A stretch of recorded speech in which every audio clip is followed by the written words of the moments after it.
Hello friend, welcome to my video. आज हम दोस्तों पढ़ेंगे भूगोल एक विषय के रूप में। ये जो है हमारा टॉपिक आज का जियोग्राफी से रहेगा और ये 11th से है और ये एनसीईआरटी से है। तो आप यूपीएससी जीएस या कोई भी स्टेट लेवल की अगर तैयारी कर रहे हैं परीक्षा की, तो आप ये निश्चिंत वीडियो देख के इसमें से नोट्स बना सकते हैं। और दोस्तों इसका पीडीएफ आपको लिंक में मिल जाएगा, इसके डिस्क्रिप्शन बॉक्स में इसकी लिंक मिल जाएगी, वहाँ से टेलीग्राम चैनल से आप इसको डाउनलोड भी कर सकते हैं। तो दोस्तों ज़्यादा टाइम बर्बाद ना करते हुए हम अपने विषय को आगे पढ़ते हैं। तो इकाई के विवरण में भूगोल एक समाकलित विषय के रूप में स्थानिक गुण विज्ञान के रूप में भूगोल की शाखाएं भौतिक विशेषता हैं। ठीक है दोस्तों, अब हम चालू करते हैं आज का चैप्टर भूगोल एक विषय के रूप में। तो इसमें हमें दोस्तों क्या देखने को मिलता है, तो वो भी हम आराम से पढ़ेंगे, ठीक है, उसमें कोई दिक्कत नहीं है। तो इसमें देखने को मिलता है आपने माध्यमिक स्तर, ठीक है, आपने माध्यमिक स्तर तक भूगोल का अध्ययन सामाजिक विज्ञान पाठ्यक्रम के एक घटक के रूप में किया है।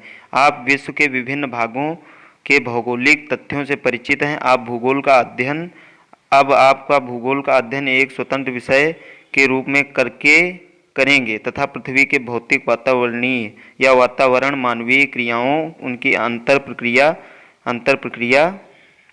के संबंध के विषय में जानकारी प्राप्त करेंगे।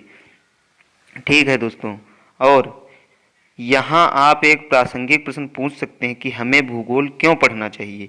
ये दोस्तों बहुत ही इम्पॉर्टेंट क्वेश्चन है, क्योंकि हमें भूगोल क्यों पढ़ना चाहिए हमें पता तो हो पहले। ठीक है, तो हम धरातल पर रहते हैं, ठीक है, हम धरातल पर रहते हैं। हमारा जीवन अब हमारे परिस्थिति या परिस्थान से अनेक रूपों से प्रभावित होता है। हम निर्वाह के लिए अपने आसपास के संसाधनों पर निर्भर करते हैं। आदिम समाज अपने भरण पोषण के प्राकृतिक निर्वाह संसाधनों जैसे पशुओं एवं खाद्य के लिए प्राकृतिक निर्वाह संसाधन जैसे पशुओं एवं खाद्य पौधों पर आश्रित था। समय बिताने के साथ साथ हमने तकनीकों का विकास किया तथा प्राकृतिक संसाधनों यथा भूमि मृदा जल का उपयोग करते हुए अपना आहार उत्पादन प्रारंभ किया। हमने अपने भोजन की आदतों एवं वस्त्रों को मौसमी दशाओं के अनुरूप में समायोजित किया। ध्यातव्य है कि प्राकृतिक संसाधन आधार तकनीकी विकास भौतिक वातावरण के साथ अनुकूलन एवं उसका परिष्करण सामाजिक संगठन के सांस्कृतिक विकास की विभिन्नता पाई जाती हैं। ठीक है, और भूगोल के एक छात्र के रूप में आपको धरातल पर विभिन्नता वाले सभी सत्यों के रूप में विषय के जानने के लिए उत्सुक होना चाहिए। आप विविध प्रकार की भूमि एवं लोगों से परिचित हैं, फिर भी समय के साथ होने वाले परिवर्तनों को समझने में रुचि रखते होंगे। भूगोल आपको विविधता तथा समय एवं स्थान के संदर्भ में ऐसी विभिन्नताओं को उत्पन्न करने वाले कारकों की खोज करने की क्षमता प्रदान करता है। इसे आप मानचित्र में परिवर्तित गोलक या जिसे हम ग्लोब बोलते हैं, ग्लोब को समझने तथा धरातल के दृश्य ज्ञान की कुशलता विकसित होती है। आधुनिक वैज्ञानिक तकनीक यथा भौगोलिक सूचना तंत्र जीआईएस यानी संगणक मानचित्र कला जिसे कंप्यूटर कार्टोग्राफी के रूप में प्राप्त ज्ञान एवं कुशलता आपको राष्ट्र स्तरीय विकास का योगदान करने की आवश्यकता की योग्यता लैस करती है। ठीक है दोस्तों,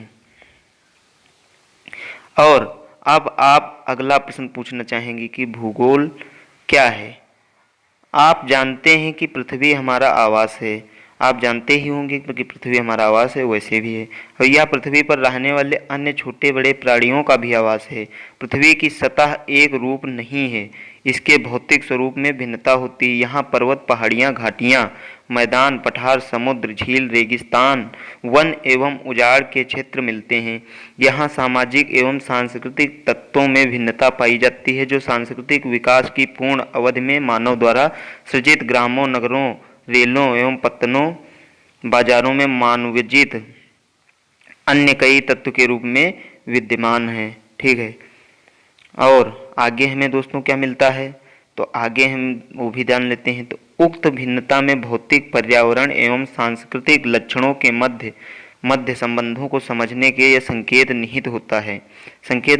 भौतिक पर्यावरण एक मंच प्रस्तुत करता है जिस पर मानव समाजों अपने सृजनात्मक क्रियाकलापों का ड्रामा अपनी तकनीक विकास से प्राप्त उपकरणों द्वारा मंचित किया। अब आप पहले पूछे गए प्रश्न की भूगोल क्या है का उत्तर सक्षम प्रयास कर सकते हैं। ठीक है दोस्तों, अत्यंत सरल शब्दों में कहा जा सकता है कि भूगोल पृथ्वी का वर्णन है। सर्वप्रथम भूगोल शब्द का प्रयोग इरेटोस्थेनीज एक ग्रीक विद्वान थे। ये जो थे इरेटोस्थेनीज, ये एक ग्रीक विद्वान थे। इनका 276 से 194 ईसा पूर्व ने किया। ठीक है, 276 से 194 ईसा पूर्व ने किया।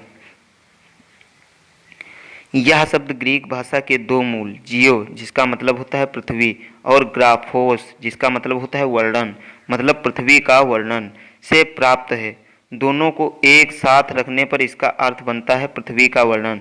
पृथ्वी को संवर्दा मानव आवास के रूप में देखा गया और इसकी दृष्टि से विद्वान भूगोल को मानव के निवास के रूप में वर्णन परिभाषित करते हैं। आप इस तथ्य से परिचित हैं कि यथार्थता बहुआयामी होते हैं, पृथ्वी भी बहुआयामी है। इसलिए अनेक प्राकृतिक विज्ञान जैसे भौमिकी, मृदा विज्ञान, समुद्र विज्ञान और वनस्पति विज्ञान, जीव विज्ञान, मौसम विज्ञान तथा अन्य सहविज्ञान, सामाजिक विज्ञान के अनेक सहयोग विषय जैसे अर्थशास्त्र, इतिहास, समाजशास्त्र, राजनीति विज्ञान, नृविज्ञान इत्यादि धरातल की वास्तविकता के विभिन्न पक्षों का अध्ययन करते हैं। भूगोल अन्य विज्ञानों से विषय वस्तु तथा विधि तंत्र से भिन्न है, परंतु साथ ही अन्य विषयों से निकट इसका संबंध है। भूगोल से प्राप्त उस सभी प्राकृतिक एवं सामाजिक विषयों से सूचना प्राप्त कर उसका संश्लेषण करता है। हमें पृथ्वी पर भौतिक तथा सांस्कृतिक वातावरण में भिन्नता दिखाई पड़ती है। अनेक तत्वों में समानता तथा कई असमानता पाई जाती हैं। अतएव भूगोल को क्षेत्रीय भिन्नता का अध्ययन मानना तार्किक लगता है। इस प्रकार भूगोल को उन सभी तथ्यों का अध्ययन करना होता है जो क्षेत्रीय संदर्भ में भिन्न भिन्न होते हैं। ठीक है, और भूगोलवेत्ता मात्र धरातल पर तथ्यों में विभिन्नता का अध्ययन नहीं करते, अपितु उन कारकों का भी अध्ययन करते हैं जो विभिन्नताओं के कारण होते हैं। ठीक है दोस्तों, उदाहरण के लिए फसल का स्वरूप एक प्रदेश से दूसरे प्रदेश में भिन्न होता है, किंतु यह भिन्नता एक तथ्य के रूप में मिट्टी, जलवायु, बाजार में मांग, किसानों की व्यय क्षमता, तकनीक, निवेश की उपलब्धता आदि में भिन्नता से संबंधित होती है। इस प्रकार भूगोल में दिलचस्पी किन्हीं दो तत्वों से अधिक तत्वों के मध्य कार्यकरण का संबंध ज्ञात करने में है। एक भूगोल वक्ता तथ्यों की व्याख्या कार्यकरण संबंधों के ढांचों में ही करता है, क्योंकि यह केवल व्याख्या में ही सहायक नहीं होता, अपितु तथ्य के पूर्वानुमान एवं भविष्य के परिक्षेप देखने की क्षमता भी होती है, रखता है या होती है। ठीक है दोस्तों, और भौतिक तथा मानवीय दोनों प्रकार के भौगोलिक तथ्य स्थैतिक नहीं अपितु गत्यात्मक होते हैं। वे सतत परिवर्तनशील पृथ्वी तथा अथक एवं निरंतर सक्रिय मानव के बीच आबद्ध प्रक्रियाओं के फलस्वरूप कालांतर में परिवर्तित होते हैं। आदिम मानव समाज अपने निकटतम पर्यावरण पर सीधे तौर पर निर्भर करता है। अब ऐसा नहीं है कि भूगोल इस प्रकार प्रकृति तथा मानव के समग्र इकाइयों के रूप में अंतः प्रक्रिया के अध्ययन से संबंधित मानव एक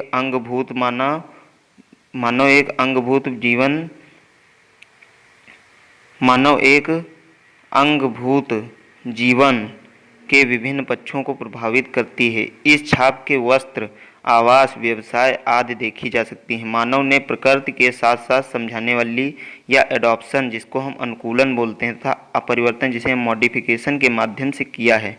जैसा कि आप जानते हैं कि वर्तमान समाज आदिम समाज की अव्यवस्था पार कर चुका है। उसने तकनीक के खोज एवं प्रयोगों के अपने अस्तित्व या सन्निकट प्रवेश जिसे हम प्राकृतिक वातावरण को अपरिवर्तित कर प्राकृतिक संसाधनों का समुचित उपयोग करते हुए अपने कार्य क्षेत्र के क्षितिज में परिवर्धन कर लिया है।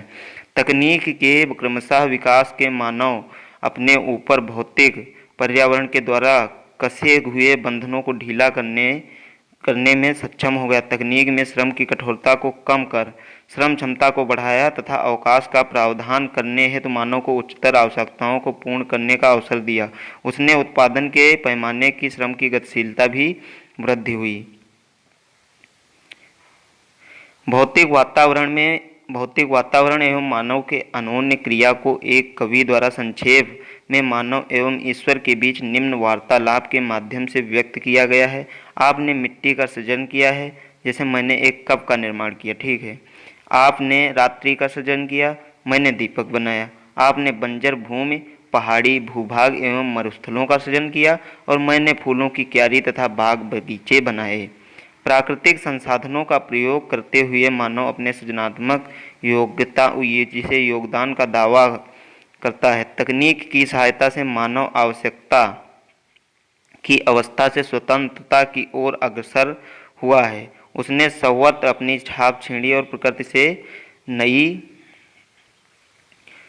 प्रकृति से नई संभावनाओं का सृजन किया।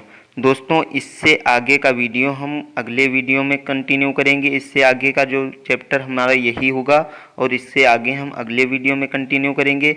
तो अगर आप यहाँ तक वीडियो देखा है तो उसके लिए थैंक यू सो मच। और अगर आप किसी भी स्टेट लेवल की, जैसे पुलिस हो गया, पटवार हो गया, इसकी अगर तैयारी करते हैं, तो अगर आपका जीएस से जियोग्राफी सब्जेक्ट है और या यूपीएससी से बेसिक कंप्लीट करना चाहते हैं, तो ये 11th का, इसके बाद 12th का होगा और फिर धीरे धीरे हम एडवांस की तरफ चलेंगे, ठीक है।